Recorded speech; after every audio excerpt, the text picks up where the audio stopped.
남녀를 불문하고 탈모 때문에 스트레스를 받으시는 분들 주변에서 흔치 않게 볼 수 있어요. 사실 탈모 때문에 스트레스를 많이 받게 되지만 안타깝게도 그 스트레스로 인해서 탈모가 더 악화된다는 연구 결과들도 있긴 해요. 오늘 중점적으로 말씀드릴 탈모의 유형은 가장 흔한 주변에서 쉽게 볼 수 있는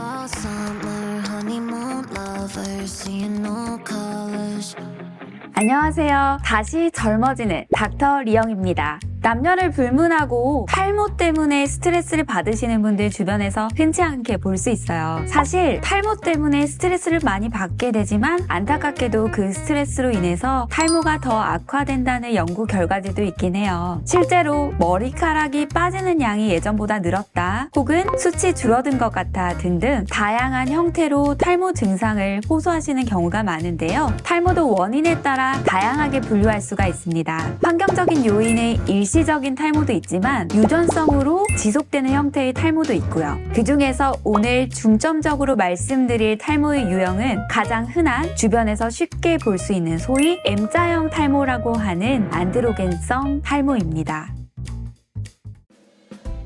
안드로겐성 탈모는 사춘기 이후에 성장기 모발이 감소하는 증상과 함께 모낭 자체가 점차 작아지는 현상이 나타나면서 모발이 가늘고 힘이 없어지는 특징을 가지고 있습니다. 흔하게 나타나는 부위가 헤어라인 쪽에 M자형으로 이렇게 변하면서 이마가 넓어진다든지 정수리 부위 모발이 가늘어지면서 숱이 적어지는 형태로 나타나게 되죠. 보통은 임상적으로 진단을 하게 됩니다. 실제로 20대 초의 젊은 연령대부터 시작해서 30, 40대 중후반의 남성분들까지 탈모로 피부과를 처음 찾아오시는 연령대는 생각보다 젊습니다. 이런 분들이 가장 궁금한 것은 어떻게 치료를 하면 좋아질까? 아마 이게 가장 중요하고 궁금한 부분이 아닐까 싶어요. 생기는 원인이야 유전적인 부분의 영향도 크고 환경적인 부분이 복합적으로 엉켜 있어서 어떤 하나의 요인이 직접적인 탈모의 원인이라고 말씀드리기 어려운 경우들이 많아요. 하지만 어찌되었건 치료 방법은 최근까지 다양한 연구 결과들과 임상 경험을 토대로 꽤나 잘 정립되어 있는 부분이 있어요.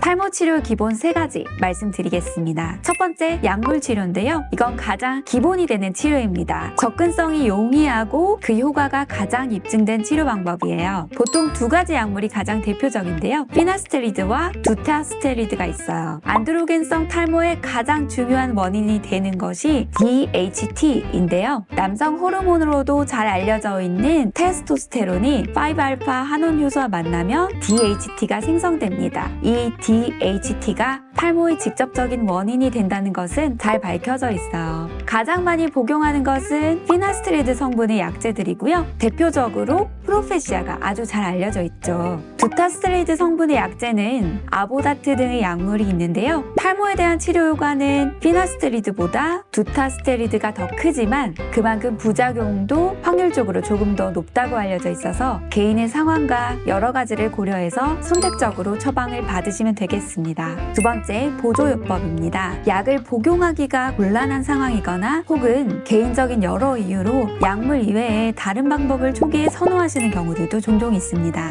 혹은 경구약을 복용하면서도 추가적인 보조요법 등을 통해서 탈모 진행 속도를 늦추거나 두피 재생을 통한 탈모 완화를 기대하면서 추가적인 치료를 시도하는 경우들도 있고요. LED 등을 이용한 두피 재생 레이저와 각종 재생 성분들을 주사하는 두피 재생 주사, 두피 보톡스 주사요법, 자가혈의 줄기세포를 추출해서 모낭에 주사하는 줄기세포 두피 주사 등 다양한 보조요법들이 시도되고 있습니다. 마지막으로 수술적 치료입니다. 흔히 말하는 모발 이식인데요. 대부분은 본인의 후두부에서 정수리나 헤어라인 쪽으로 모발을 옮겨 심는 방법을 취합니다. 모발 이식 후에도 탈모는 진행되기 때문에 탈모약 복용이나 다양한 보조요법 등으로 탈모 진행을 완화시키려는 지속적인 노력이 필요합니다.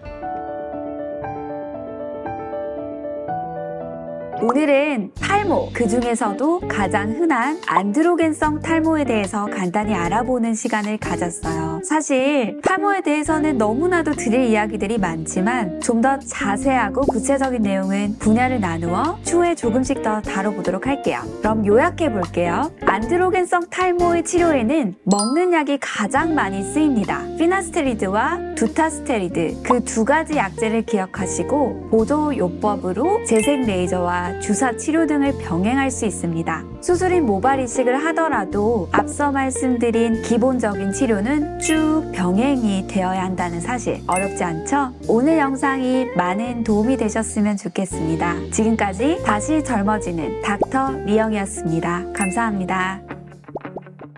When you first said it was over, yeah, it all went black.